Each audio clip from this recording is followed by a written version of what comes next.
The sound of shattering glass froze the entire room. My 40th birthday cake, still ablaze with candles, sat untouched on the dining table as everyone stared at my stinging cheek. The crystal wine glass my mother-in-law had given us for our wedding anniversary lay in pieces at my feet, red wine seeping into the cream carpet like blood. The silence was deafening. 12 pairs of eyes fixed on me, watching, waiting to see how I would react to my husband of 15 years slapping me in front of our entire family. But all I could think about was how the wine stain would never come out of that carpet. Before we jump back in, tell us where you're tuning in from, and if this story touches you, make sure you're subscribed because tomorrow, I've saved something extra special for you. It's funny how the mind fixates on trivial details when your world is falling apart. But let me start from the beginning. 3 months before that fateful night, I was living what most people would consider a picture-perfect life. I was Sophie Chen, successful pediatric surgeon, wife to James Mitchell, and mother to our 12-year-old daughter, Emma. We lived in a beautiful Victorian house in Boston's historic Beacon Hill neighborhood, our lives a carefully orchestrated dance of hospital rounds, private school commitments, and charity galas.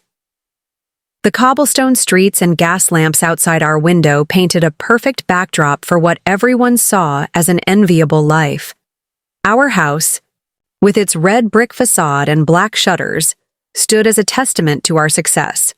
Or rather, what success was supposed to look like. Every morning, I would watch the sunrise from my third-floor home office, the golden light washing over antique medical textbooks and family photos, while handling emergency consults before heading to the hospital. I had met James during my residency at Massachusetts General Hospital.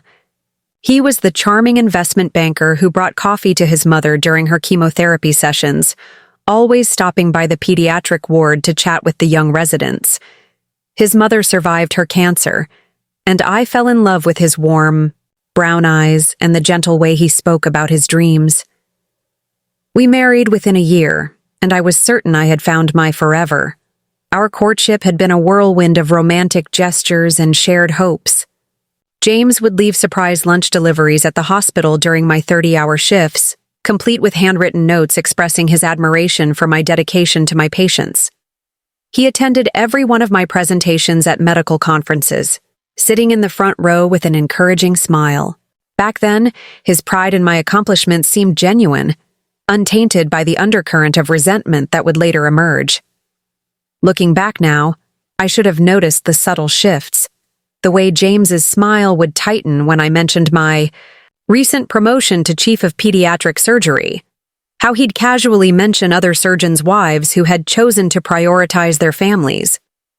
The increasing frequency of his comments about my late surgeries, always wrapped in concern about my well-being, but carrying an undercurrent of criticism. The changes were so gradual, like watching the tide come in, each wave barely noticeable, until suddenly you realize you're standing in deep water.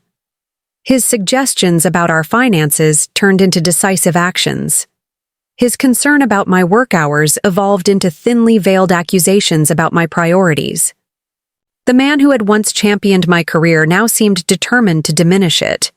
But I was too busy juggling emergency surgeries and school recitals to see the cracks forming in our foundation.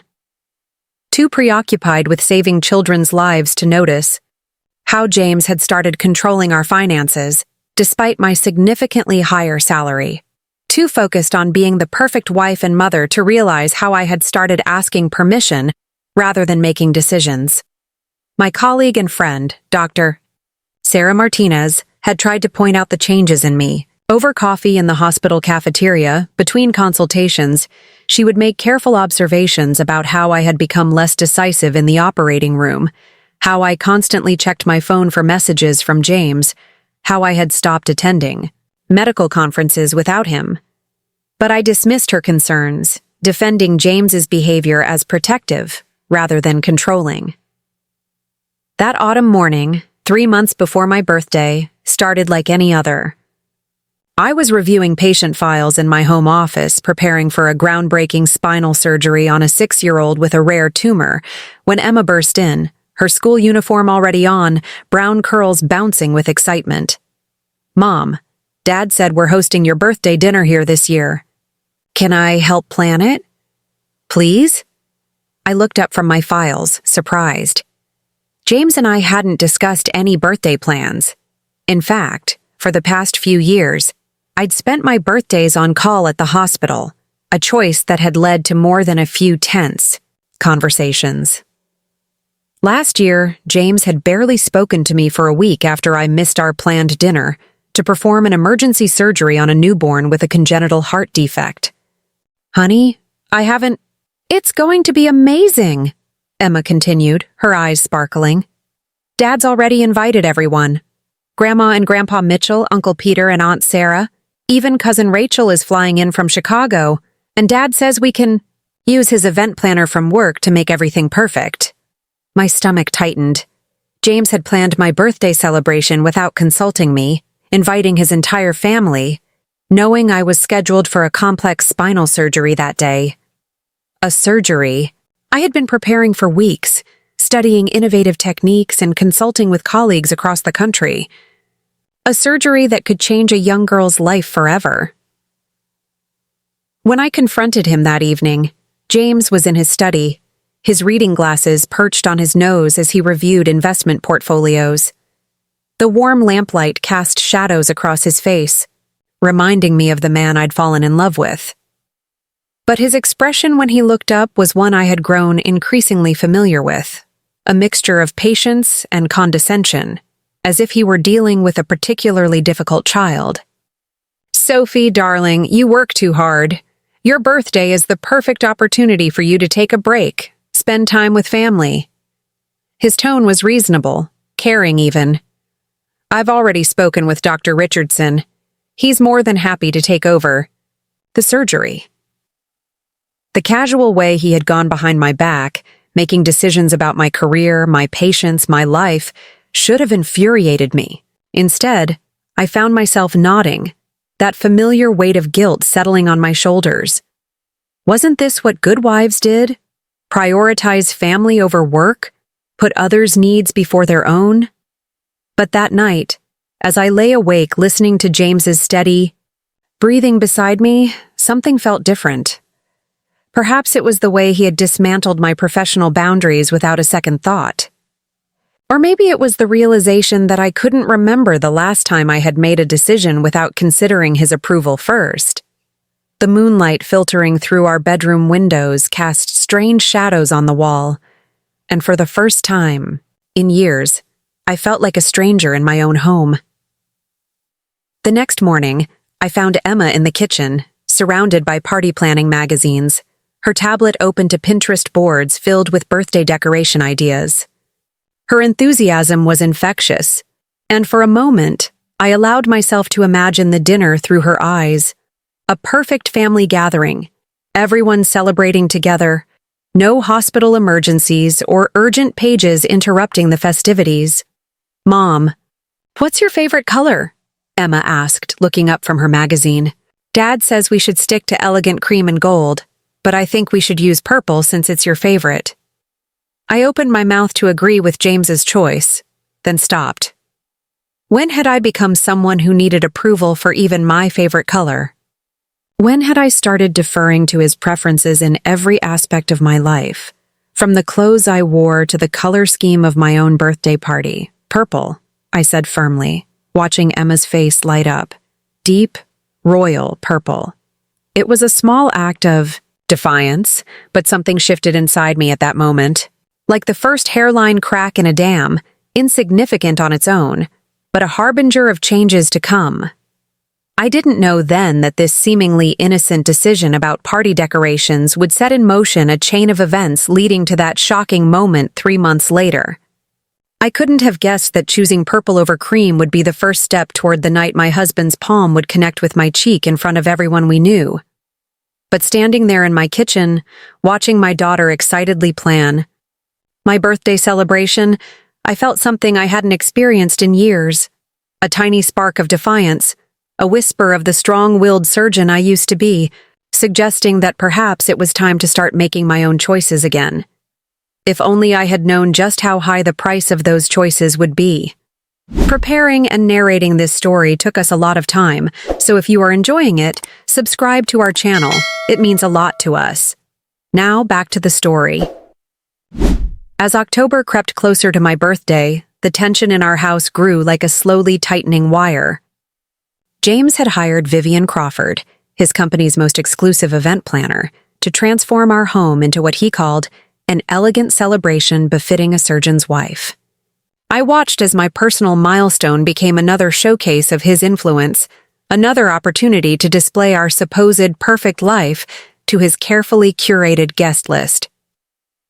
The morning everything truly began to unravel, I was performing a routine, appendectomy, when my phone buzzed repeatedly in my locker. 3 missed calls from James, followed by a string of increasingly demanding text messages. I didn't see them until after the surgery, peeling off my surgical gloves as I checked my phone. The caterer needs final approval on the menu. Vivian's waiting at the house. Sophie, this is important. I've had to leave a board meeting to handle this. Why aren't you answering? The last message made my hands shake. I've pushed back your surgeries for the rest of the day. Come home now. I stood frozen in the surgical lounge, still in my scrubs, staring at my phone. He had done what? I quickly pulled up my schedule on the hospital system, and there it was. Ah, yes. All my afternoon procedures rescheduled, moved to other surgeons' slots. My carefully planned day, including a critical follow-up with my young spinal tumor patient, completely derailed without my knowledge or consent. Dr. Mitchell? One of my residents, Dr. Patel, appeared in the doorway. Everything okay? The system shows all your procedures have been reassigned. I forced a smile, though my heart was racing. Just a scheduling conflict. Would you mind handling the post-op notes for the appendectomy? I need to take care of something. The drive home was a blur of autumn colors and barely contained rage. How dare he interfere with my work? These weren't just appointments. They were patients. Children who needed care. Families who trusted me. I rehearsed what I would say to him, how I would finally stand up for myself and my profession. But when I walked through our front door, the scene that greeted me swept away all my prepared speeches. Our living room had been transformed into something out of a luxury magazine spread. Crystal chandeliers hung where our modest lighting fixtures had been. Elegant cream and gold fabric draped every surface, despite Emma's purple plans. And in Thalai, the center of it all stood Vivian Crawford, her platinum blonde hair perfectly styled, clipboard in hand, directing a team of workers like a general commanding troops. "Ah, Mrs. Mitchell, finally," Vivian's voice carried across the room, sharp as cut glass. "We've been waiting for you to approve the table settings. James insisted everything must be perfect." "Dr. Mitchell," I corrected automatically, but my voice was lost in the chaos of party preparations. James emerged from his study, his face set in that particular expression that always made me feel like a disappointing student, rather than his wife. "Sophie, darling, you can't keep disappearing into surgeries when there are important decisions to be made. This is your birthday celebration we're planning." "You rescheduled my patients," I said, fighting to keep my voice steady. "Without consulting me, I handled it," he replied dismissively. "Now, Vivian needs your input on the seating arrangement. We've placed the hospital board members near your parents-in-law and—" "Hospital board members?" I interrupted. "What hospital board members?" James's smile didn't reach his eyes. "I invited the entire board, of course. This is an excellent networking opportunity for you, darling. Dr. Richardson was particularly pleased to be included." Dr. Richardson, the same colleague who had so conveniently agreed to take over my spinal surgery. The pieces suddenly clicked into place.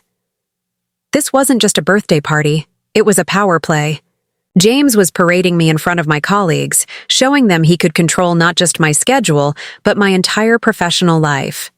"And look what just arrived," James continued, gesturing to a garment bag hanging by the stairs. "I had my personal shopper select it. Something more appropriate than those boring black dresses you usually wear." I walked over and unzipped the bag. Inside was a cream-colored designer dress, size 2, at least one size too small.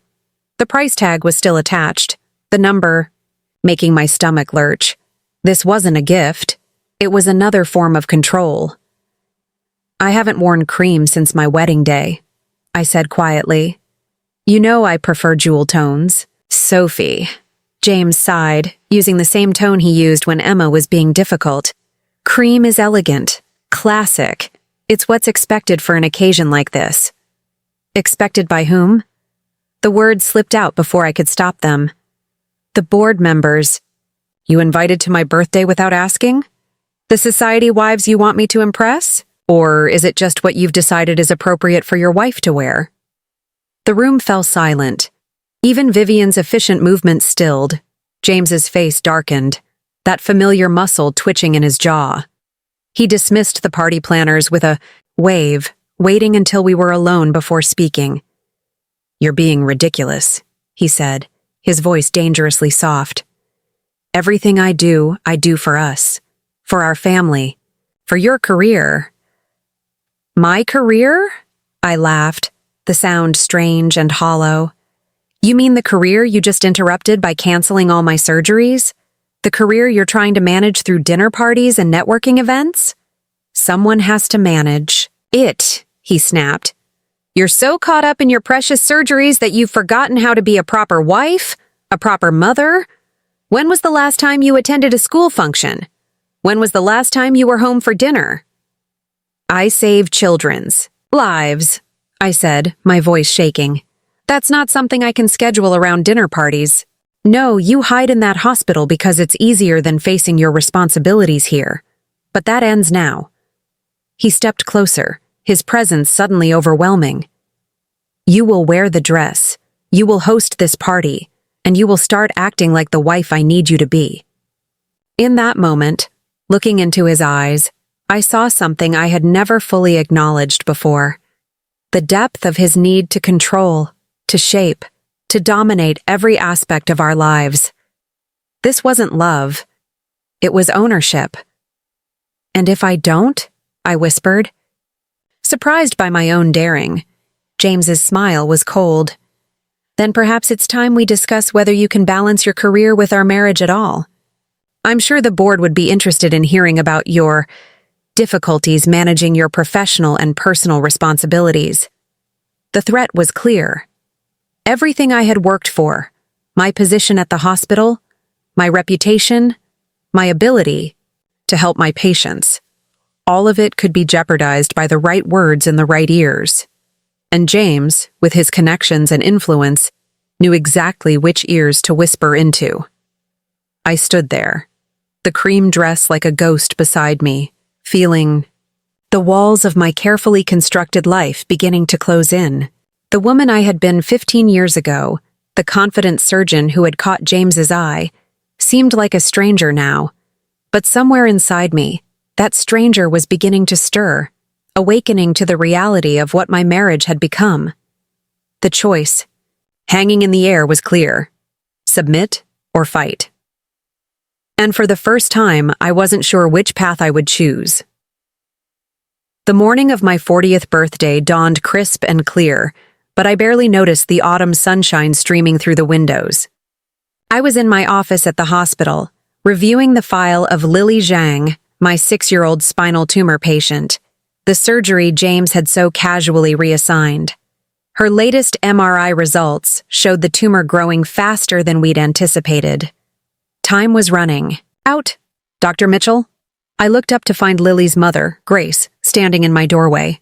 The dark circles under her eyes spoke of sleepless nights spent watching her daughter's pain worsen.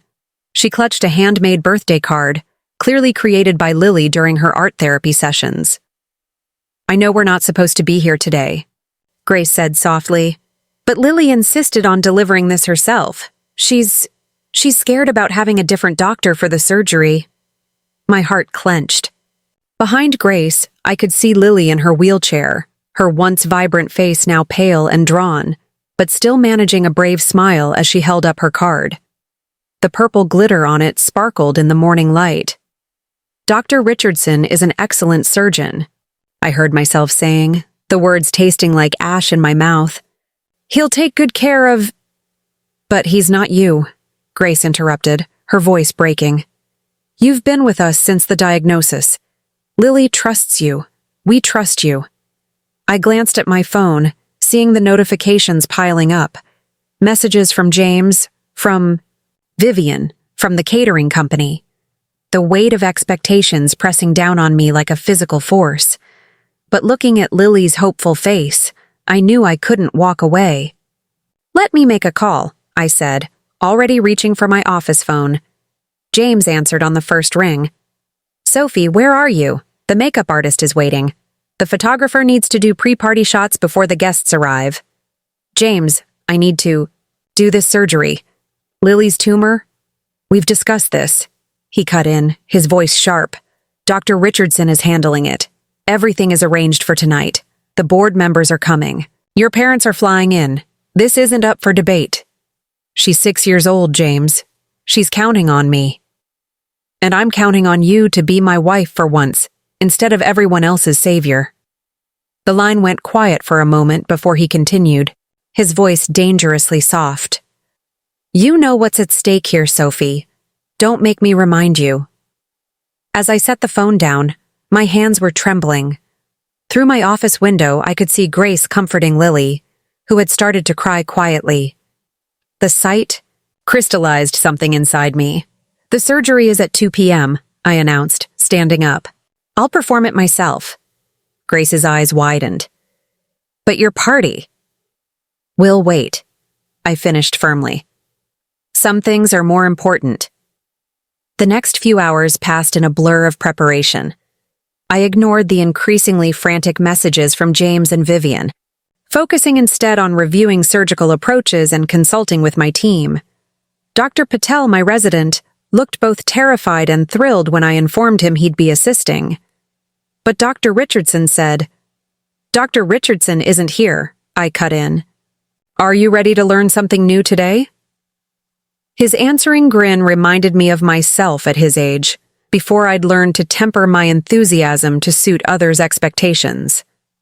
The surgery was complex, demanding every ounce of skill and concentration I possessed. Hour after hour, I worked methodically, carefully separating tumor from healthy tissue, my world narrowing to the microscopic view through my surgical loops. This was who I really was, not the society wife James wanted me to be, but a surgeon who could make the difference between life and death. It was nearly 7 in the evening, when I finally emerged from the operating room, exhausted but triumphant. The tumor was gone, Lily's spine preserved. She would need intensive rehabilitation, but she would walk again. Grace was waiting in the recovery area, her face a mix of fear and hope.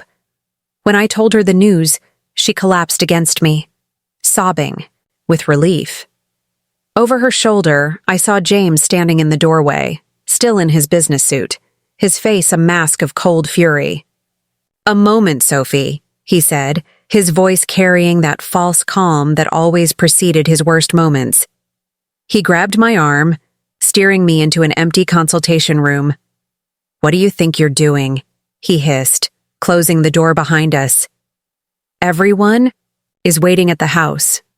The board members, my colleagues, our families, all waiting while you play hero. I saved her life, James. That tumor would have paralyzed her within weeks. And what about our life?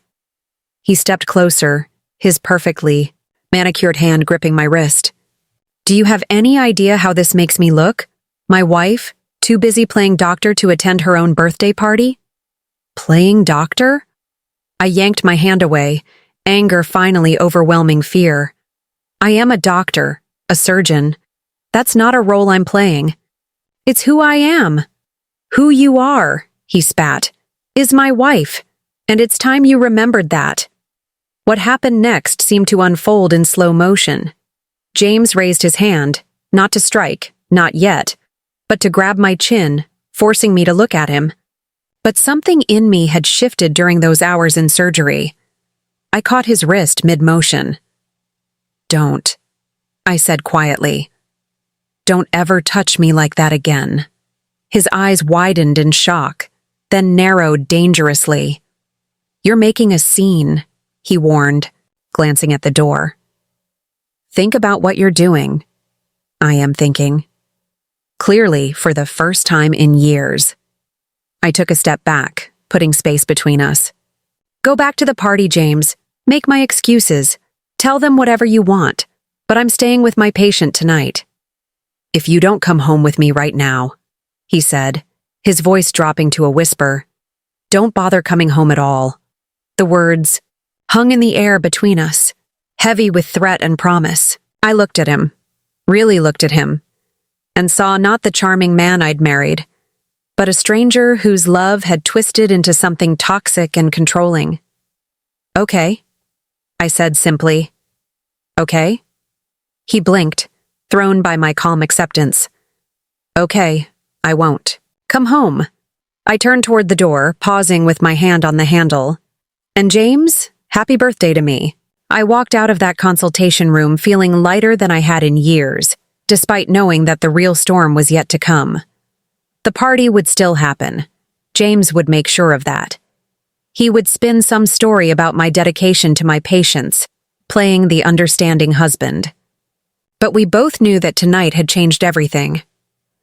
As I headed back to recovery to check on Lily, I caught my reflection in a window. I was still in my surgical scrubs, my hair a mess under my cap, dark circles under my eyes. I looked nothing, like the polished society wife James wanted me to be. Instead, I looked like exactly who I was, a surgeon who had just saved a child's life, and for the first time in years, that felt like more than enough.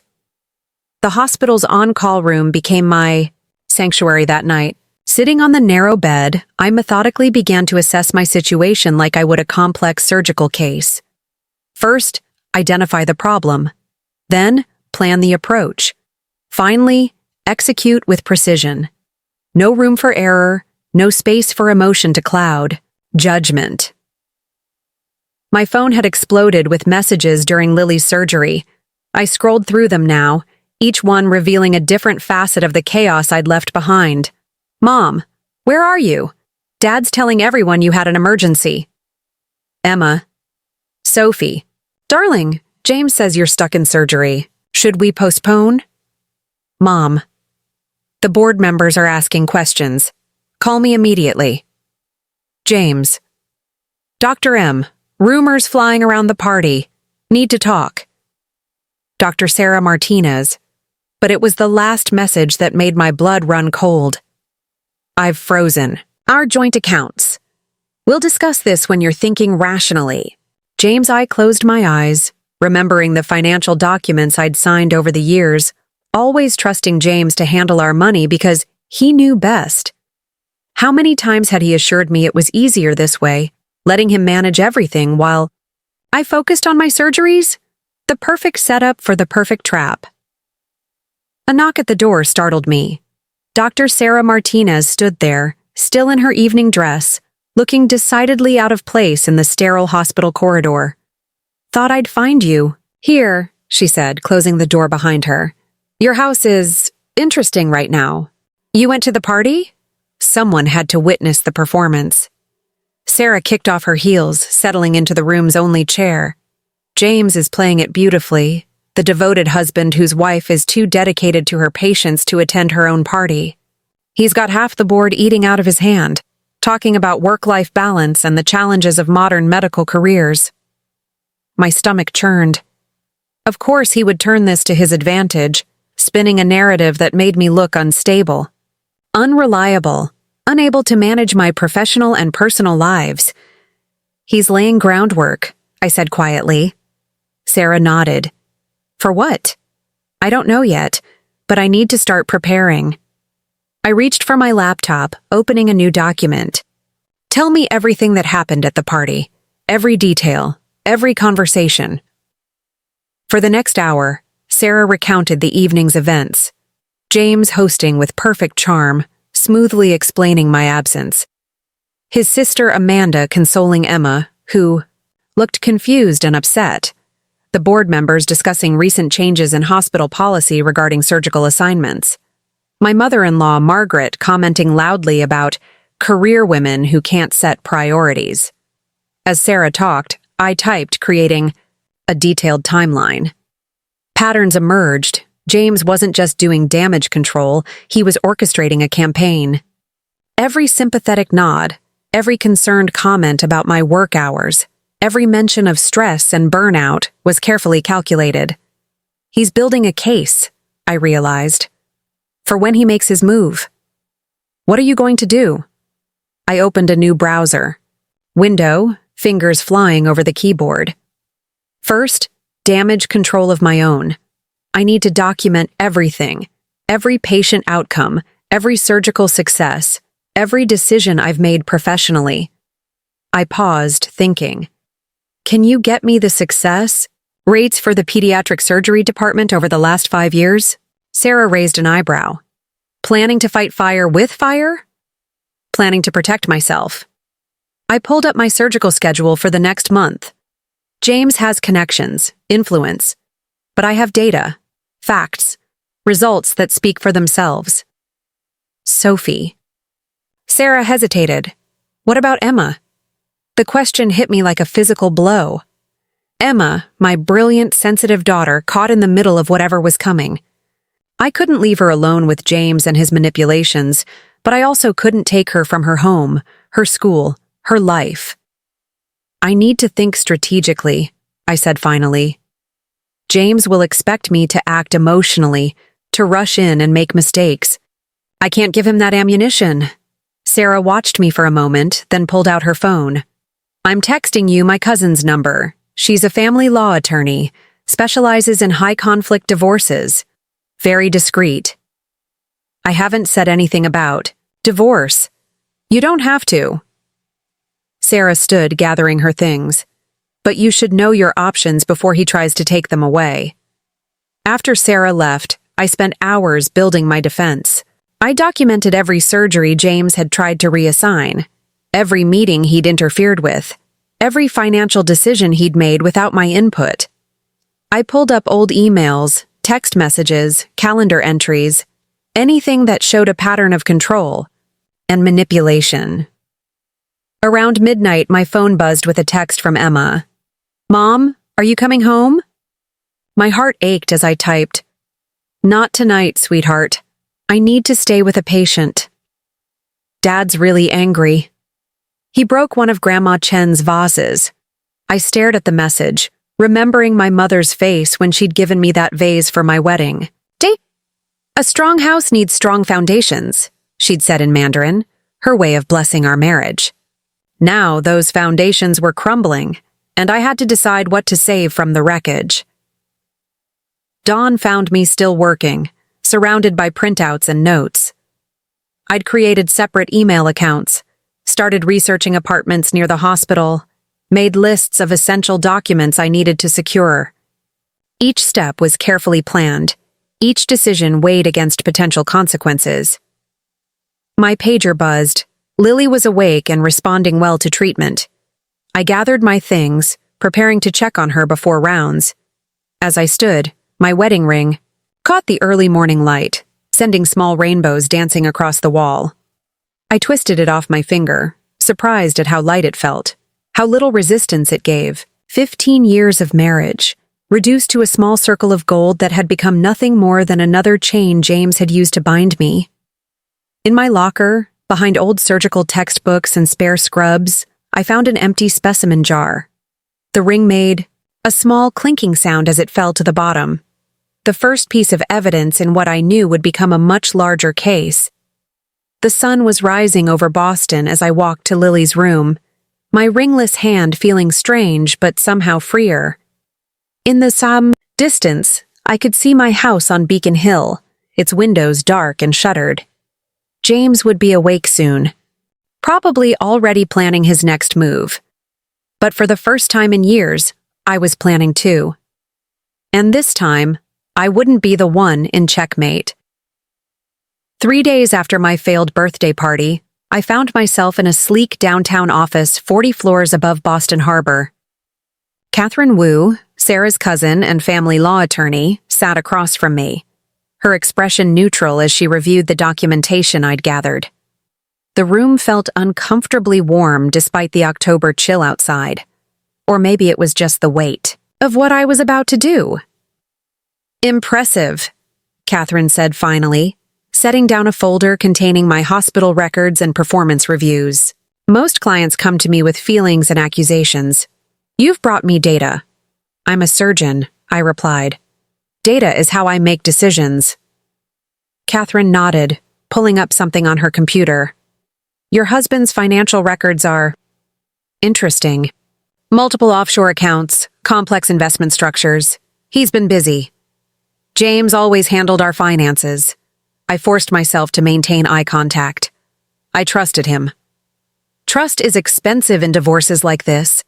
Catherine turned her screen towards me, showing a complex web of transactions. "See these transfers? He's been moving money around for months, well before your birthday incident, almost as if he was preparing for something." A chill ran down my spine as I studied the dates. The first major transfers coincided with my promotion to chief of pediatric surgery. James hadn't just been controlling our money, he'd been systematically hiding it, preparing for the very situation we found ourselves in now. "What's my next move?" I asked. "First, we need to protect your assets. I'm going to introduce you to Claire Mendoza, a forensic accountant who specializes in high-conflict divorces. She'll help us trace where the money's really going." As if on cue, a sharp knock preceded the entrance of a woman in her 50s, her silver-streaked hair pulled, back in a severe bun. Claire Mendoza carried herself with the confidence of someone used to uncovering secrets. "Dr. Mitchell," she said, settling into a chair. "I've reviewed your preliminary financials. Your husband's been clever, but he's made mistakes. They always do." For the next hour, we dissected James's financial maneuvers. Claire pointed out suspicious patterns, hidden accounts, questionable business expenses. I thought of all the times James had dismissed my questions about our finances, insisting it was too complicated for me to understand. "What about Emma?" I asked finally. "James will use her against me." Catherine's expression softened slightly. "You mentioned she's 12? Old enough for the court to consider her preferences, but young enough to be vulnerable to manipulation. We need to document any attempts by James to alienate her from you." As if summoned by our discussion, my phone buzzed with a text from Emma. "Dad's taking me to New York this weekend to visit Aunt Amanda. He says you're too busy to come." I showed the message to Catherine, who made a note. Classic alienation tactic. We need to counter this carefully. Direct confrontation will only escalate things. What do you suggest? Document everything, but maintain normal contact. Text her good morning, good night. Ask about her day. Keep it light, loving. We need to show consistency. Claire looked up from her laptop. "Speaking of documentation, Dr. Mitchell, do you have access to your home office? There might be financial records we need." I hesitated. "I haven't been home since that night." "You'll need to go back," Catherine said firmly. "Carefully. When James is out. We need those documents, and you need to start gathering personal items. Photos, jewelry, anything of sentimental or significant value." The thought of returning to the house made my stomach churn, but I knew they were right. "James has a board meeting tomorrow afternoon. He'll be gone for at least 3 hours." "Perfect." Catherine pulled out a checklist. "Here's what you need to look for. Focus on tax returns, investment statements, anything financial. Also, start documenting household items. Take photos, make lists. And Dr. Mitchell, don't take anything obviously missing. We don't want to tip our hand." As we wrapped up the meeting, a young intern burst in looking flustered. "Ms. Wu, there's a man in reception asking for Dr. Mitchell. Says he's her husband." My heart stopped. Catherine immediately took charge. "Claire, take Dr. Mitchell through the back exit. Nancy, stall him." "Wait," I said, an idea forming. "Let him come up, but give me 2 minutes." Catherine raised an eyebrow but nodded.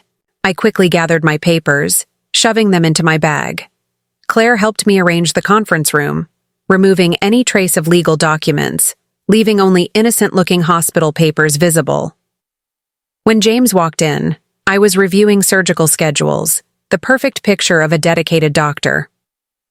His expression flickered between anger and surprise at finding me in a lawyer's office. "Sophie," he said smoothly, though I could see the tension in his jaw.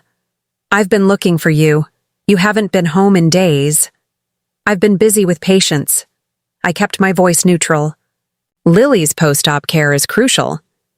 "So busy you're meeting with lawyers?" His eyes darted around the room, taking in every detail.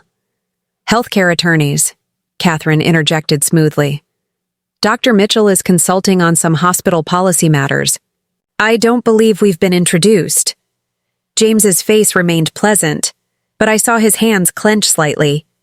He was searching for proof, for confirmation of his suspicions, but we'd left him nothing to find. "My wife has been under a lot of stress lately," he said, his concern perfectly calibrated.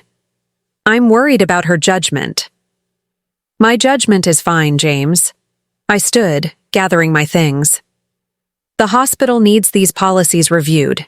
It's part of my job as department chief." "Of course," he said silkily. "I just wish you'd talk to me about these things. We're partners, remember?" The word partners hung in the air like poison. I thought of the financial records Claire had shown me, of the carefully hidden accounts and strategic transfers. "You're right," I said, surprising him. "We should talk. Over dinner, maybe? Once I'm done with my patients." The trap was set. James would spend the next day preparing for a dinner that wouldn't happen, giving me the time I needed to access the house and gather what Catherine needed.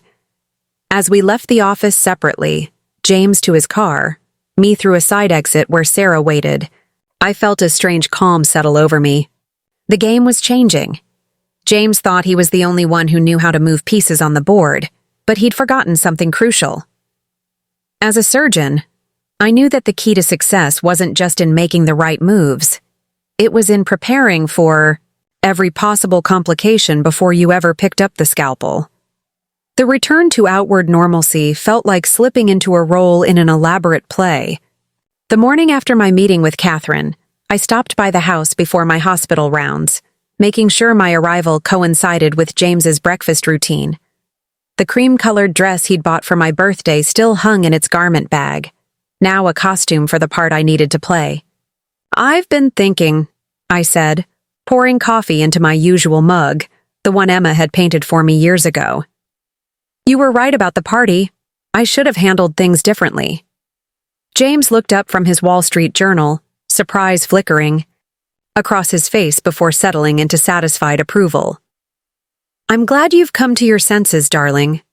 The board members were very understanding, but we need to do some damage control." "Of course," I agreed, watching him over the rim of my coffee cup. "What did you have in mind?" "I'm hosting a dinner party next week. Small, intimate, just the key board members and their wives." He reached across the kitchen island, taking my hand. His touch made my skin crawl, but I forced myself to remain still. "Wear the dress I bought you. Show them the Sophie I know you can be." I squeezed his hand, the gesture practiced and hollow. "I'll check my surgery schedule." I already did. His smile didn't reach his eyes. "You're free next Thursday evening. Dr. Richardson was very accommodating about taking your late cases." Of course he had. James's tendrils of control reached everywhere, wrapping around every aspect of my life. But this time, I was counting on his predictability. At the hospital, I maintained my usual routine with one crucial difference. Each interaction was now documented, each decision recorded with meticulous care. My resident, Dr. Patel, noticed the change. "You're being very thorough with the paperwork lately," he observed as we reviewed post-op notes. "Documentation is crucial in medicine," I replied, adding another detailed note to Lily's chart. "Sometimes it's the only thing that tells the true story." Between surgeries, I met with Dr. Howard Chen, the hospital's chief of staff and a key board member. No relation to my family, but his Chinese heritage had always made James view him with particular suspicion. Another successful Asian American doctor who might sympathize too much with his wife's career ambitions. "Dr. Mitchell," Howard said, warmly, gesturing for me to sit in his office. "I missed you at your birthday celebration." Yes, the Zhang case was unexpected but crucial. I handed him a folder. "I've prepared a complete report on the surgery and recovery. Lily took her first steps in physical therapy this morning." Howard reviewed the documents, his expression thoughtful. "Impressive work. Though I understand your husband was quite concerned about your priorities that evening." "James worries," I said carefully. "He wants what's best for me." "Does he?" Howard set down the folder, meeting my eyes directly. "Sophie, I've known you since your residency. You're one of our finest surgeons. If there's anything challenging your ability to perform your duties, my door is always open." The offer hung in the air between us, a lifeline I wasn't ready to grasp. Not yet. "Thank you, Howard.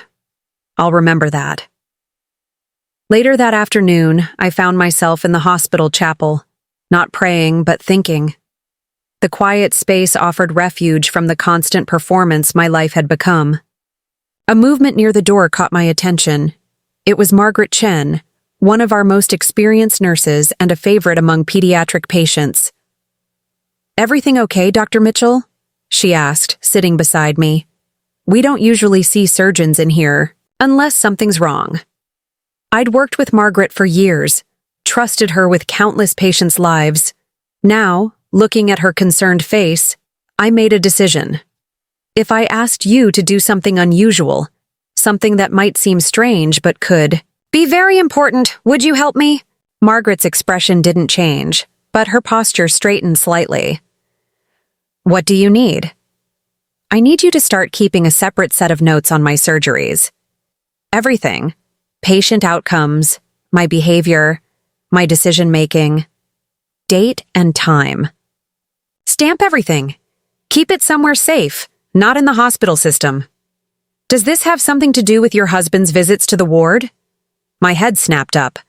"What visits?" "He's been coming by, asking questions about your schedule, your patients, especially when you're in surgery." Margaret's voice lowered. "He's very charming, but there's something off about his interest." Another piece of the puzzle clicked into place. James wasn't just gathering ammunition.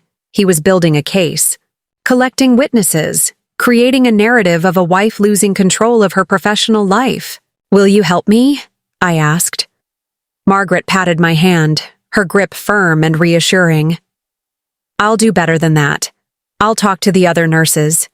We see everything in this hospital, Dr. Mitchell, and we remember." That evening, I attended a hospital board committee meeting, playing my part perfectly. I wore one of the conservative suits James had chosen for me, smiled at all the right moments, and presented my department updates with just the right balance of competence and deference. James would hear about it, of course. He had too many eyes in the hospital not to. Afterward, Dr. Richardson approached me, his manner oddly nervous. "Sophie, about taking over your surgeries." "It's fine," I interrupted smoothly. "I appreciate your help managing my schedule. It's just, your husband can be very persuasive." "Yes," I agreed, watching him squirm. "He can be." At home that night, I made dinner for James and Emma, playing the role of the repentant wife returning to the fold. Emma watched our interaction with suspicious eyes. At 12, she was old enough to sense the undercurrents, but too young to understand their full implications. "Mom," she said as I tucked her into bed, "are you and Dad okay?" I brushed her hair back from her forehead, buying time to frame my response. "Sometimes grown-ups need to figure things out, but I want you to remember something. Everything I do, every decision I make, is because I love you." "More than surgery?" she asked, her voice small. "More than anything in the world." Later, lying awake in the guest room, I'd claimed a migraine. To avoid sharing a bed with James, I reviewed the day's performance. Every interaction had been carefully calibrated, every response measured. James would be watching, evaluating, looking for signs of defiance or instability. Instead, I'd given him exactly what he expected: a wife learning her lesson, coming back to heal. What he didn't know was that every seemingly submissive action was another piece of evidence, another documented instance of control. Every surgery he rearranged, every meeting he manipulated, every decision he overrode was now being recorded by multiple sources. The irony wasn't lost on me. James had taught me how to play this game. Years of watching him manipulate situations, people, and perceptions had been an education in strategy. Now I was using those same lessons to build my escape, one careful move at a time. As I drifted off to sleep, I thought about the dress still, hanging in its garment bag. Next Thursday's dinner party would be another performance, another act in this elaborate play. But this time, I was writing the script. The basement of Massachusetts General Hospital holds secrets few people know about. Beyond the maze of storage rooms and maintenance areas lies the hospital's archives, rows of climate-controlled rooms housing decades of medical records. It was here, in the dusty quiet of Archive Room C, that I found what I'd been looking for. These are all the cases from the last 5 years, Rita Martinez, the head archivist, said as she unlocked a filing cabinet. Every surgery James tried to reassign, every patient he claimed you were too unstable to treat. Rita, a stern woman in her 60s who'd worked at MGH longer than most of the doctors, had approached me after overhearing James questioning her staff about my old cases. Her network of archive clerks had been quietly tracking his inquiries, noting which records he requested, which patients he asked about. He's building a pattern, Rita explained, spreading files across the ancient metal desk. Trying to show escalating instability, decreased surgical competence. But these records? She tapped the files with a perfectly manicured nail. They tell a different story. I spent hours in that basement room, documenting success rates, patient outcomes, consultation notes. Every case James had questioned revealed, instead, a pattern of excellence, of lives saved through careful, deliberate surgical decisions. My phone buzzed. A text from Claire Mendoza, the forensic accountant. Meeting today. Found something important. I left Rita to continue her documentation and headed to a small coffee shop in Cambridge, far from James's usual haunts. Claire sat in a corner booth, laptop open, expression grim. "Your husband's been busy," she said without preamble. "Look." At this, she turned her screen toward me, showing a complex web of financial transactions. He's been moving money through a series of shell companies, all registered in the Cayman Islands. But here's where he got sloppy. She pointed to a series of transfers. These all correspond with major events in your career, your promotion, your department's expansion, even that experimental surgery you pioneered last year. Every time you succeeded, he squirreled away more money. How much? Conservative estimate? About $3 million. But that's not the interesting part. Claire pulled up another document. These companies? They're all registered under his sister, Amanda's name. Amanda, the same sister who was taking Emma to New York this weekend. The pieces clicked into place. He's using her as a shield. Smart, but not smart enough. We can trace the money flow, prove he's the one controlling the accounts. Claire closed her laptop. But we need to move carefully. If he suspects we're onto this, he'll move everything before we can document it. I finished. Back at the hospital, I found an unexpected ally in the IT department. Mike Chang, our head of cybersecurity, called me into his office after discovering unusual access patterns in my medical records. Someone's been reviewing your surgical logs, cross-referencing, patient complaints, looking for complications. Mike showed me the access logs. They're using Dr. Richardson's credentials, but the access times don't match his schedule. "James," I said quietly, Mike nodded. I've flagged it in the system, but quietly. And I've set up alerts for any future access attempts. The pieces of my defense were falling into place, but I needed more. That afternoon, I met with Dr. Sarah Martinez in the hospital's simulation lab, away from prying eyes. I need a favor, I said, watching a group of residents practice procedures on medical mannequins. Something that stays between us. Sarah raised an eyebrow. More than hiding your legal meetings? I need you to document my surgical techniques, my decision-making process. If James tries to claim I'm unstable or incompetent, you need proof you're at the top of your game. Sarah considered for a moment. We could set up a series of teaching sessions, record them for the residents. No one would question educational videos. It was perfect. A legitimate reason to document my surgical expertise while appearing to simply be an engaged department chief. That evening, I had one more stop to make. The storage unit I'd rented under my maiden name was small, climate-controlled, and most importantly, completely unknown to James. Inside, I began organizing the evidence I'd gathered: financial records, medical documentation, witness statements from hospital staff. My phone buzzed again. Emma. Dad's acting weird. He's in your office going through your desk. I froze. James was looking for something, but what? Then I remembered. My grandmother's jade pendant, a family heirloom she'd given me when I graduated medical school. I always kept it in my desk. Drawer at home, a symbol of my heritage and achievement that James had always resented. It's okay, sweetheart, I texted back. Just some boring medical papers in there.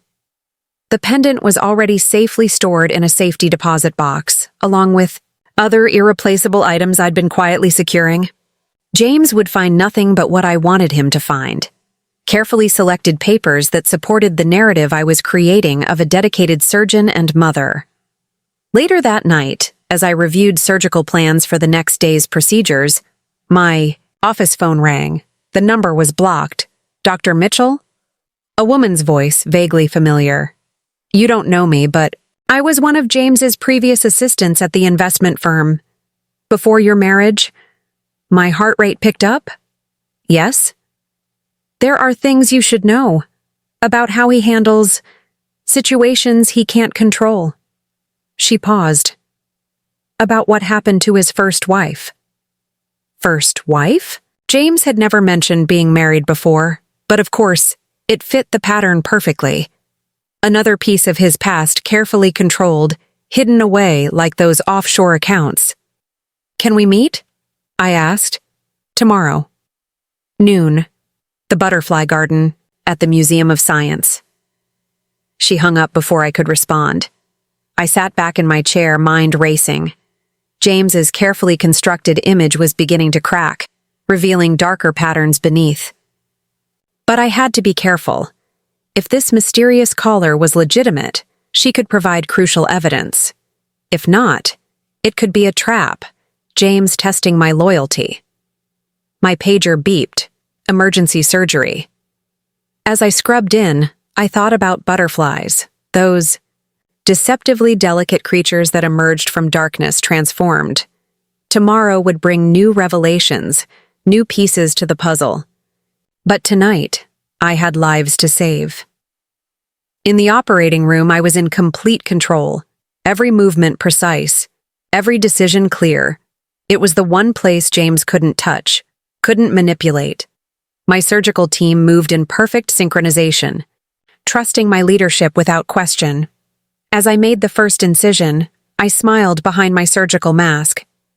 James thought he was the master strategist, but he'd forgotten something crucial. In the operating room, I dealt with matters of life and death every day. Compared to that, his games were simple, and I was finally ready to play. The Butterfly Garden at Boston's Museum of Science was a strange place for uncovering dark secrets. Exotic butterflies fluttered between tropical plants, their wings flashing. Brilliant colors as children pressed their faces against the mesh enclosure. I sat on a bench near the cocoon display, watching the door and wondering if I was walking into a trap. At exactly noon, a woman in her early 50s entered. Her silver-streaked, hair pulled back in a severe bun. She wore no makeup, but her posture screamed corporate efficiency. She sat beside me without introduction, her eyes fixed on a blue morpho butterfly landing on a nearby flower. "Rebecca Morton," she said quietly. "I was James's executive assistant from 2005 to 2008. And before that, I worked for his first wife, Diana." "Tell me about Diana," I said, keeping my voice neutral despite my racing heart. "Brilliant woman, corporate lawyer, made partner at 32. Rebecca's fingers twisted the strap of her purse. "She was everything James claimed to want. Successful, ambitious, strong, until she wasn't. What happened? The same thing that's happening to you. First, the subtle undermining, then financial control. Finally, a carefully orchestrated professional collapse." Rebecca finally turned to look at me.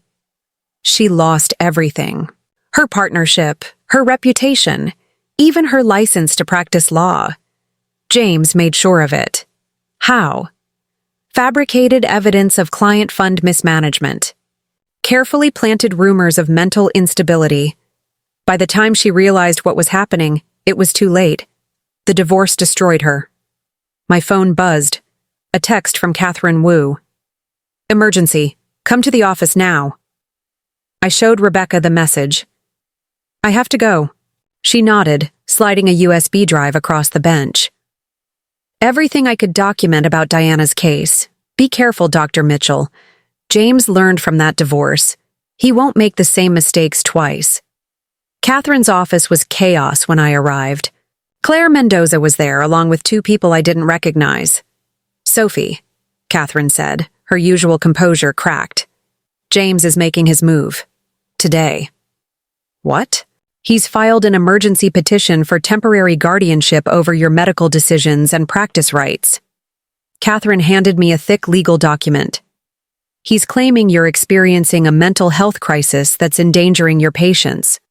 My blood ran cold as I scanned the petition. James had built his case masterfully. Carefully selected patient complications, out-of-context quotes from colleagues, even Emma's statement about my strange behavior since my birthday. "There's more," Claire said, pulling up documents on her laptop.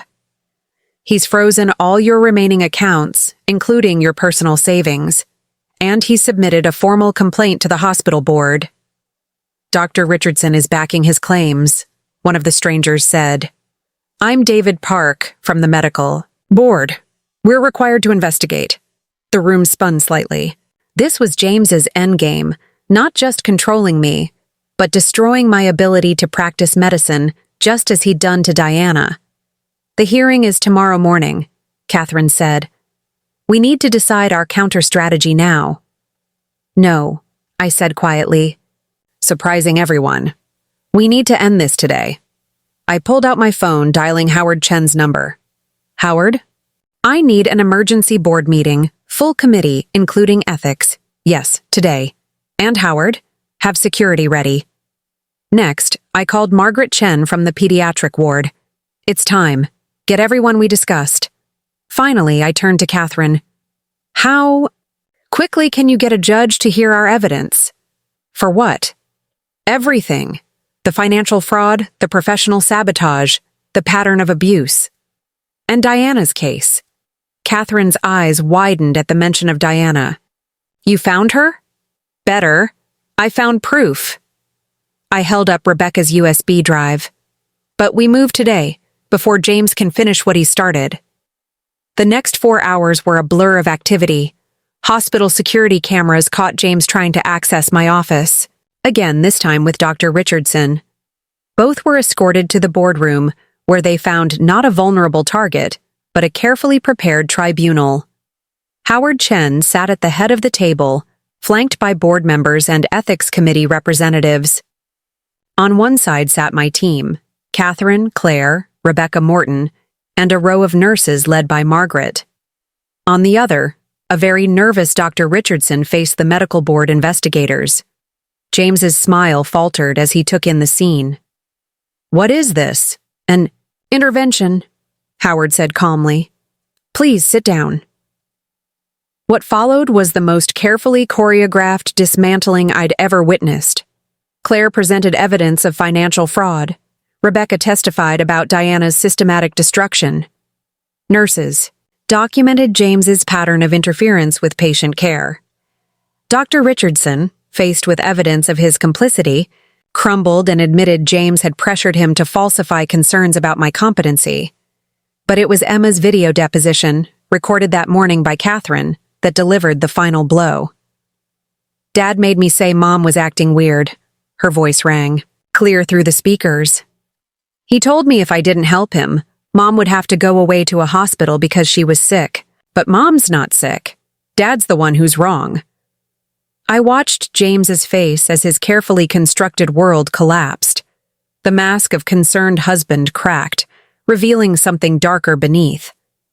"You think this changes anything?" He snarled, finally, showing his true face to the room. "I made you, Sophie. Everything you are is because of me." "No, James," I said quietly. "Everything I am is what survived you." Security led him out as Catherine served him with divorce papers and a restraining order. Dr. Richardson faced his own reckoning with the medical board, and I sat in that room, surrounded by allies I hadn't known I had, feeling the weight of years of control finally lifting. Later that evening, I stood in my hospital office, packing up the last of my personal items. Not to leave, but to reclaim my space. Every photo James had chosen, every piece of decor he'd insisted on, went into a box. In their place, I hung my grandmother's calligraphy, my medical school diplomas, photos of Emma and me at science museums and butterfly gardens. My phone buzzed one last time. A message from Diana, James's first wife, responding to Rebecca's outreach. "Thank you for finishing what I couldn't. Be free." I touched my grandmother's jade pendant, now back around my neck where it belonged. The butterfly garden seemed like a lifetime ago, but the symbolism wasn't lost on me. Sometimes the most beautiful transformations require complete dissolution of what came before. Tomorrow would bring challenges, custody arrangements, division of assets, professional adjustments.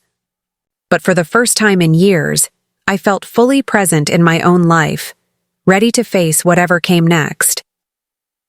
And somewhere in the hospital, a little girl named Lily was taking her first steps toward recovery, proof that healing was always possible, no matter how deep the wounds. The morning of James's dinner party arrived with an unseasonable warmth that seemed to blanket Boston in a strange, dreamy haze. I stood in front of my closet, staring at the cream-colored dress he'd chosen, knowing it would be the last time I'd wear anything he'd selected for me. The bedroom around me was already subtly different. Family photos replaced with empty frames, important documents removed from drawers, precious mementos safely hidden away. "You don't have to do this," Dr. Sarah Martinez said from the doorway. She'd come over to help with the final preparations, bringing coffee and an unwavering determination to support whatever I decided. "Yes, I do." I slipped the dress over my head, the expensive fabric feeling like armor rather than chains this time. "Everything's ready?" Sarah nodded. "Catherine has the judge on standby. Claire's team is positioned at 3 different banks. Howard has security briefed and ready at the hospital. Even the catering company is in on it. They'll only serve sparkling cider, no alcohol.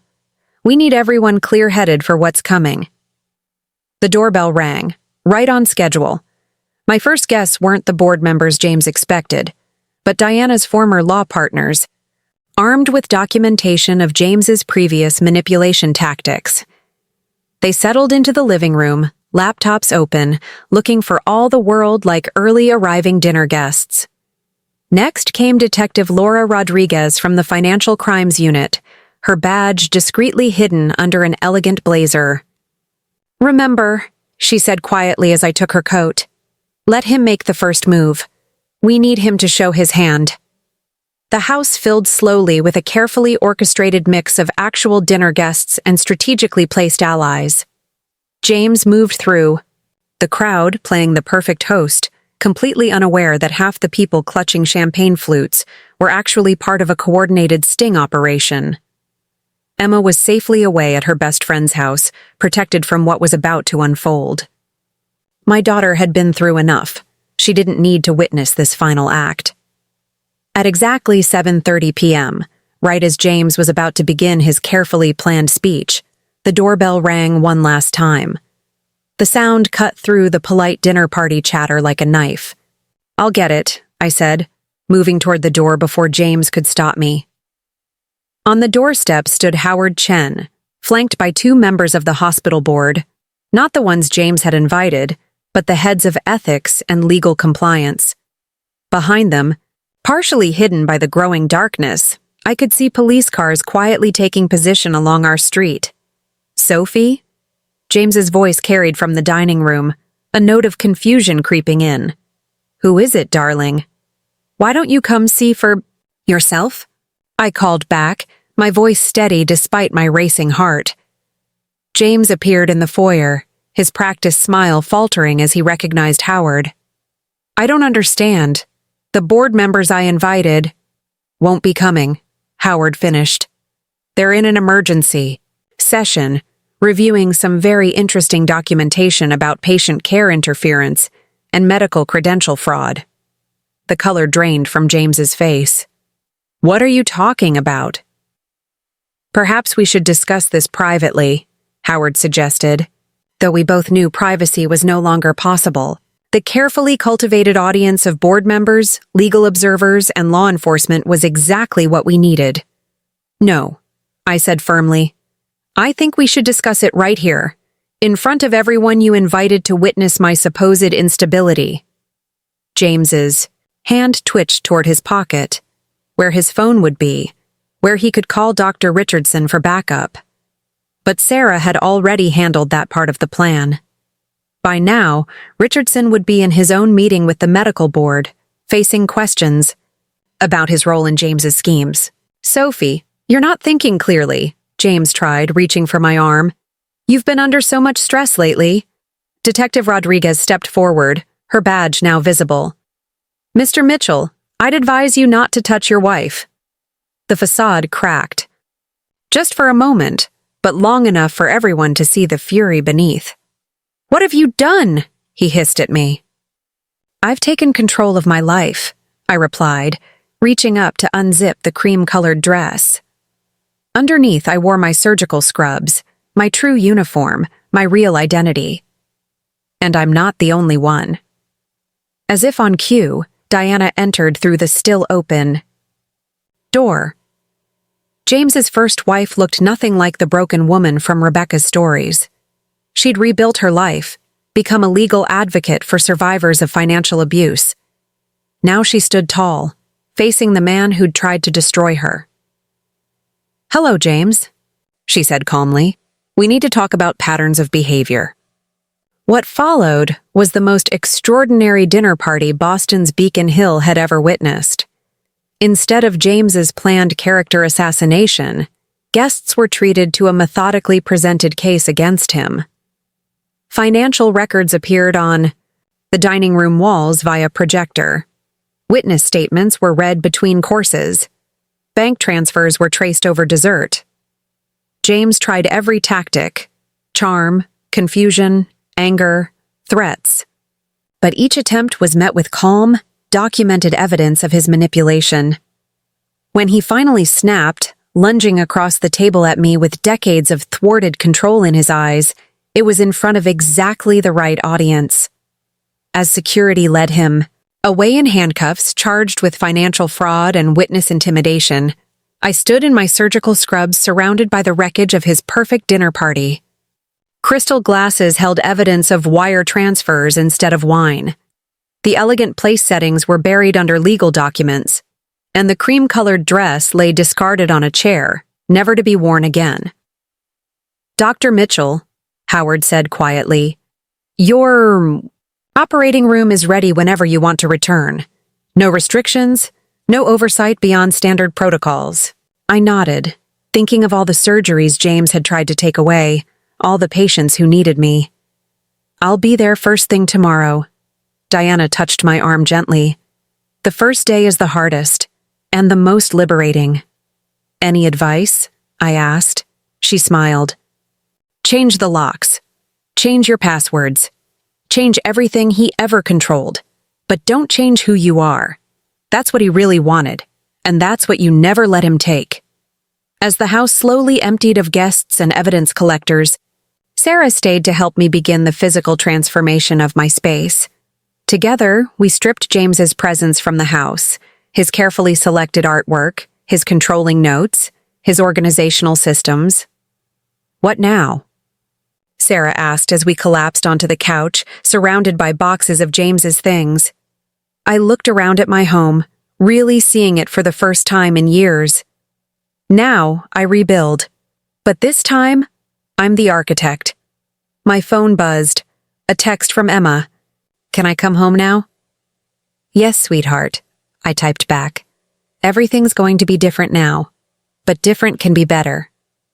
As I waited for my daughter to return, I thought about the birthday party that had started all this. James had slapped me that night, thinking he could force me back into line. Instead, he'd broken the chains I didn't even know I wore. Sometimes, freedom comes wrapped in unexpected packages. Sometimes it takes a public humiliation to find private strength. And sometimes the best birthday gift you can give yourself is the courage to start over. The morning after James's arrest, Boston's medical community erupted in chaos. I arrived at Massachusetts General to find the hospital buzzing with barely contained energy. Nurses huddled in corners, whispering behind charts. Residents scattered like startled birds when I approached. Even my fellow attendings seemed unsure how to act around me. Channel 5 is in the parking lot, Dr. Patel warned, intercepting me at the staff entrance. And the Globe's health reporter has been calling every department. Any other surprises I should know about? Dr. Richardson cleaned out his office at 3 a.m., left his resignation on Howard's desk. Patel handed me a coffee, my usual order from the cart outside. And the boards called an emergency session for noon. I nodded, mentally adjusting my surgical schedule. The media circus wasn't unexpected. James had too many connections, too much influence for this to stay quiet. But I hadn't anticipated how quickly the professional dominoes would start falling. My phone buzzed with a text from Catherine. Amanda's lawyers are moving fast, meeting in 20 minutes. James's sister, ever the loyal soldier, was already mounting a counteroffensive. I'd expected resistance from his family, but the speed of their response suggested they'd had contingency plans in place. Cancel my morning consultations, I told Patel, but keep the afternoon surgery schedule. My patients shouldn't suffer because of hospital politics. The law office was barely awake when I arrived, but Catherine's conference room was alive with activity. Claire Mendoza had spreadsheets projected on one wall, tracking the morning's financial movements. Rebecca Morton was on speakerphone, describing similar patterns from Diana's case. Amanda's trying to claim temporary control of James's assets, Catherine explained, passing me a fresh legal filing, including his voting shares in the hospital board. Can she do that? Not legally, but she can create enough chaos to disrupt things while James's lawyers build their defense. Catherine's expression was grim. They're going to paint you as the manipulator, Sophie. Claim you orchestrated a coup to seize control of James's interests. Using what evidence? They don't need evidence. They just need doubt. Claire pulled up a new spreadsheet. Look at these transfers from this morning. Someone's moving money through the same channels James used, trying to muddy the financial trail. My phone buzzed again. Emma's school principal. Need to discuss security concerns. Multiple reporters on campus. I felt a headache building behind my eyes. The professional fallout I could handle, but Emma being targeted crossed a line. I'm pulling her out, I decided, She can stay with my parents until things settle. Good idea, Catherine agreed. And Sophie? There's something else you should see. She pulled up a website on her laptop, a blog post dated that morning, allegedly, written by one of my former patient's parents.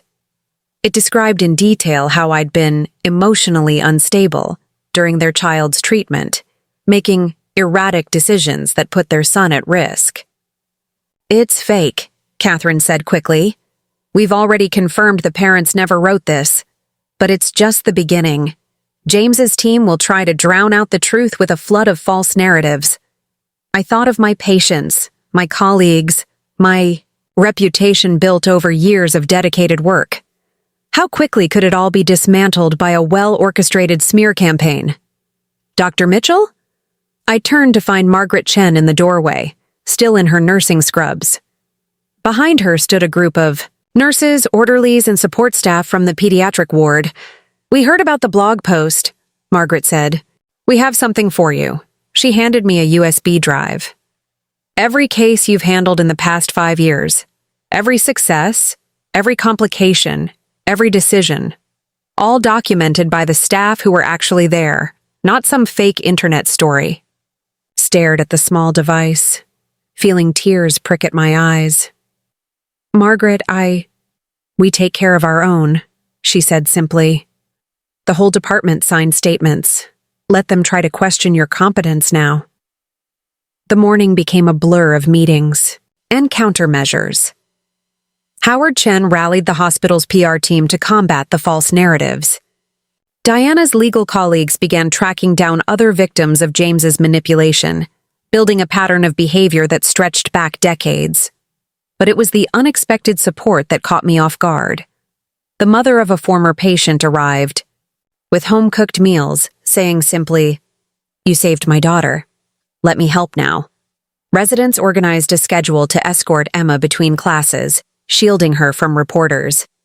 Even the hospital cafeteria staff refused to let journalists in, protecting our space with fierce loyalty. Around noon, I found myself in the hospital chapel again, seeking a moment of quiet. The same place where I'd first asked Margaret for help, now offered refuge from the storm of consequences. Mind if I join you? Diana stood in the doorway, looking somehow both exhausted and energized. Amanda just tried to serve me with a lawsuit. Apparently, I'm part of a vast conspiracy to destroy her brother. I laughed despite myself. Welcome to the club. You know what's funny? Diana sat beside me. All those years I spent rebuilding my life, I was so angry. Not just at James, but at myself for not fighting back harder. Now I realize, sometimes the fight isn't about winning. It's about surviving long enough to tell the truth. My pager beeped. The board meeting was starting. As I stood to leave, Diana caught my arm. They'll try to make you doubt yourself, she said quietly. Don't let them. The truth doesn't need defense, it just needs witnesses. The boardroom was packed when I arrived. Howard Chen sat at the head of the table, flanked by ethics committee members and legal counsel. The tension in the room was thick enough to cut. Dr. Mitchell, Howard began, in light of recent events, the board has reviewed your position as chief of pediatric surgery. I held my breath, waiting for the professional axe to fall. We've unanimously voted to maintain your leadership, with additional funding for department expansion. The room erupted in quiet murmurs. Howard raised his hand for silence. Furthermore, we're launching a full investigation into systematic interference with medical decisions. Any staff member who aided in compromising patient care will face review. I thought of Dr. Richardson, fleeing in the night rather than face consequences. How many others had James corrupted with his influence? As I left the boardroom, my phone lit up with a message from Emma. Mom, I'm proud of you. 3 simple words, but they meant everything. The storm wasn't over. James's lawyers would fight, his allies would retaliate, the media would sensationalize. But for the first time, I wasn't facing it alone. In the pediatric ward, life continued as normal. Children needed care, families needed support, and medicine needed practicing. The politics and drama that consumed the administrative floors barely touched this space where real healing happened. I changed into fresh scrubs, preparing for afternoon rounds. Let them write their blog posts and file their lawsuits. I had surgeries to perform and lives to save. Some chains break with a dramatic snap. Others dissolve slowly, link by link, as truth and support replace fear and control. Either way, freedom comes with consequences, and I was ready to face them all.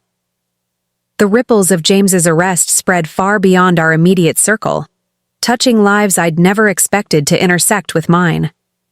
2 weeks after the dinner party confrontation, I received an unexpected visitor in my office, Jennifer Armstrong, wife of the hospital's chief of cardiology.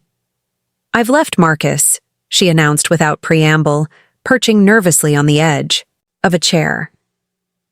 "After seeing what happened with you and James, I realized I wasn't crazy. Marcus was doing the same things, controlling my schedule, monitoring my calls, isolating me from friends. She wasn't the first." Over the past weeks, similar conversations had played out across Boston's medical community. Wives of prominent doctors and executives began speaking up, sharing stories of control masked as concern, manipulation disguised as protection.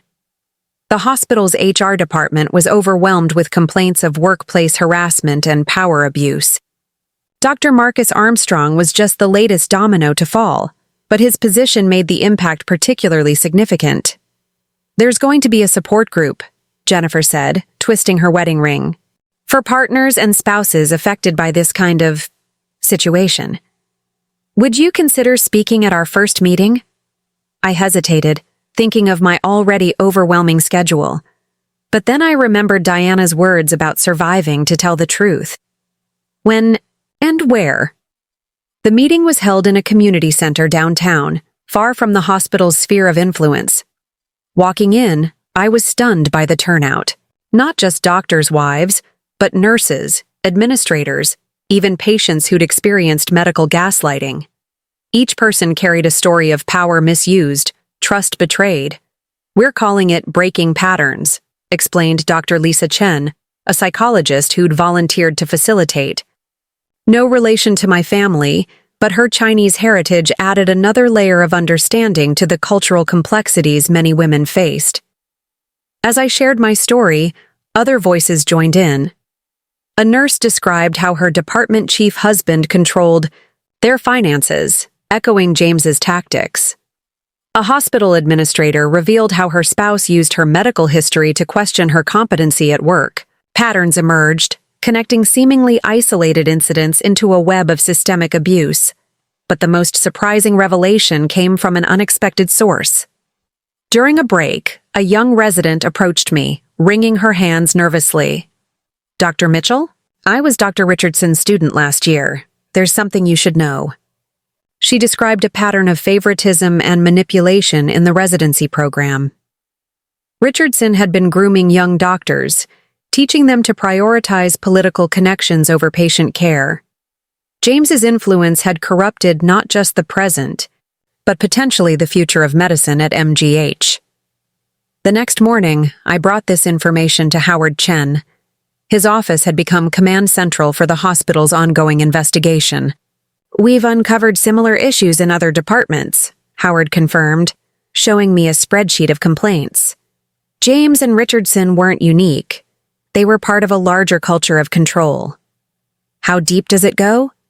Deep enough that the American Medical Association is sending investigators. This could reshape medical culture beyond just our hospital. My phone buzzed, a message from Claire Mendoza. Found connection between James's accounts and medical investment firm. Meeting at 2 p.m. Bring Diana. The financial web was expanding too. Claire's team had discovered James's tactics weren't limited to personal relationships. He'd been part of a network of investors using medical practices as fronts for financial manipulation. "Look at this pattern," Claire explained later, spreading documents across her desk. "They target successful practices, insert their own people into management positions, then use patient care as leverage for financial control. Diana nodded grimly. Same playbook he used in corporate law. Find successful women, marry them, undermine them, then take control of their professional assets. How many others? I asked. We've identified 12 cases so far. Medical practices, law firms, tech companies, all run by women who married men from James's investment circle. The implications were staggering. This wasn't just about domestic abuse or professional control. It was systematic exploitation hidden behind respectability and success. That evening, I had dinner with Emma at our favorite Chinese restaurant, away from the chaos. She'd been handling everything with remarkable resilience, but I needed to check in. Your friend Maddie's mom called, Emma said between bites of dumplings. She's leaving Maddie's dad. Said you inspired her. I put down my chopsticks. How do you feel about all this? Emma considered, showing maturity beyond her 12 years. Scared sometimes, but also proud. My science teacher said you're showing us that speaking up matters more than staying quiet.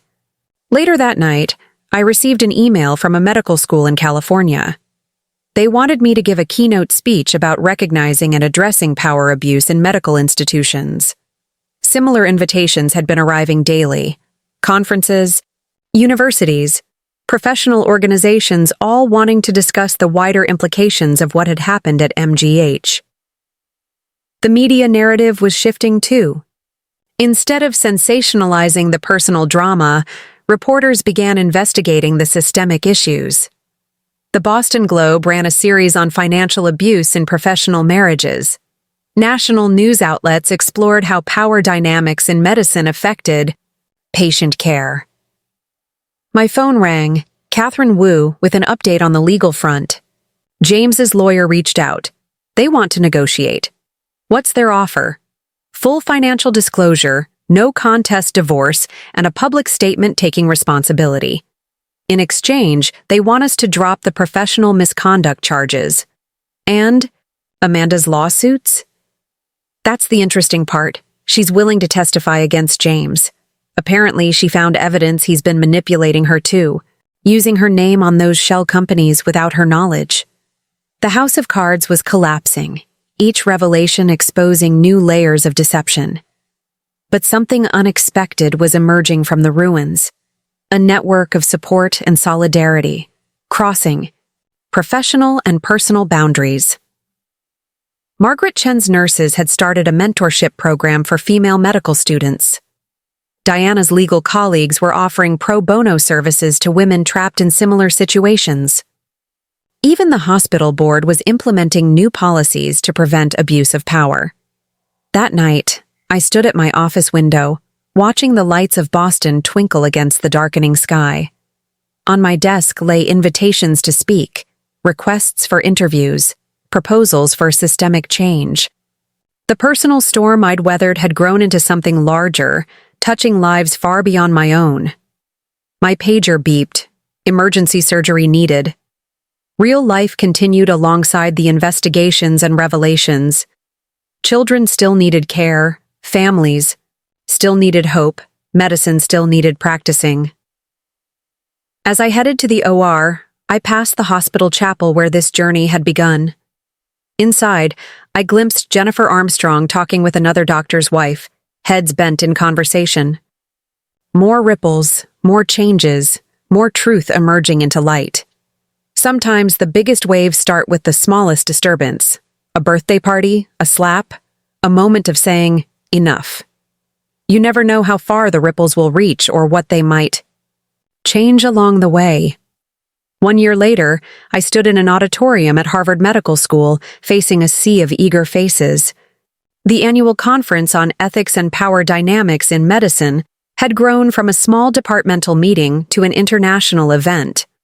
But I wasn't here to discuss the past.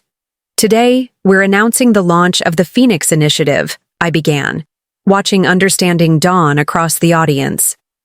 A comprehensive program to identify and prevent abuse of power in medical institutions, funded by the recovered assets from the Mitchell investment fraud case. The irony wasn't lost on anyone. James's hidden millions, intended to control and manipulate, would now fund programs to prevent others from falling into similar traps. The investigation had uncovered over 30 million in concealed assets, most of which had been restored to his victims. After my speech, Diana joined me backstage. She'd transformed too, her law practice now specializing in helping professional women reclaim their autonomy. Her gray pantsuit radiated confidence, a far cry from the broken woman James had left behind. "Ready for the next part?" she asked, checking her watch. "As ready as I'll ever be." Across town, in the same courthouse where James had tried to declare me mentally unfit, another kind of justice was unfolding. Dr. Marcus Armstrong and 3 other department chiefs were facing medical board reviews for abuse of power and patient care interference.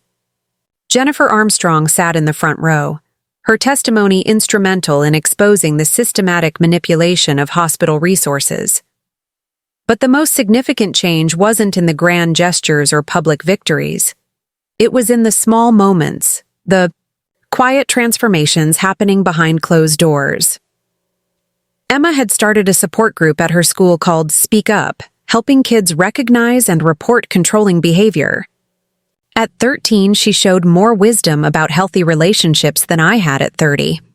"Mom," she said one evening as we walked through the Boston Public Garden, "remember when we used to ask Dad's permission for everything? Hard to forget." Maddie's mom still does that with her dad. But yesterday she told him no for the first time, because of what she learned in our group. I squeezed her hand, proud of the young woman she was becoming. The garden was beautiful. In early autumn, the swan boats making their final runs before winter. We'd made this walk countless times during the past year, part of our new tradition of mother-daughter time.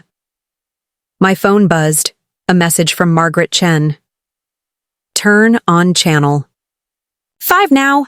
We hurried to a nearby cafe just in time to see the breaking news. The FBI had arrested James's former business partner, Stephen Walsh, uncovering a nationwide network of financial and medical fraud.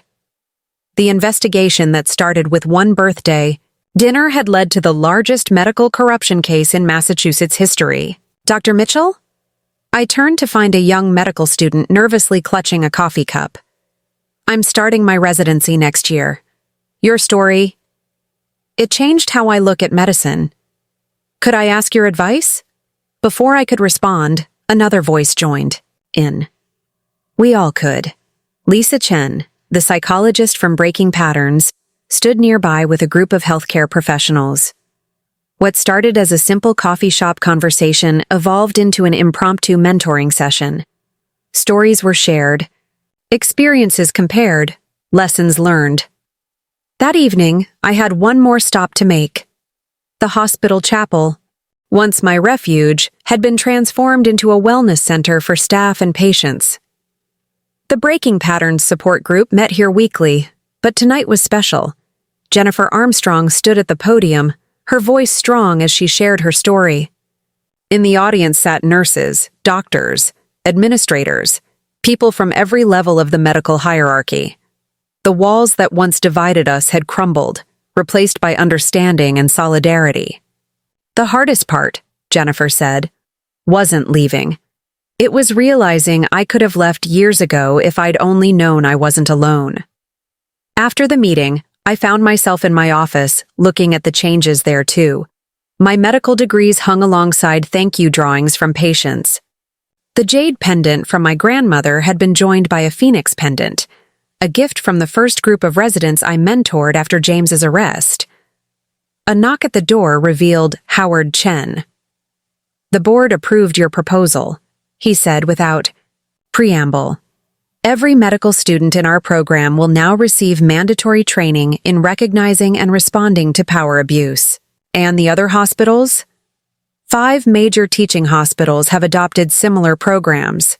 The AMA is considering making it a national requirement." My computer pinged with an email from Catherine Wu. The final paperwork was ready. James had accepted a plea deal that would keep him in prison for 15 years.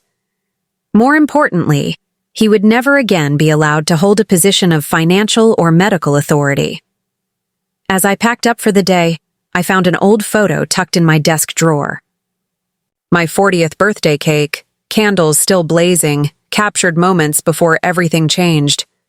The woman in that photo seemed like a stranger now, constrained, controlled, diminished. Emma was waiting in the lobby, homework spread across her lap. "Can we get ice cream?"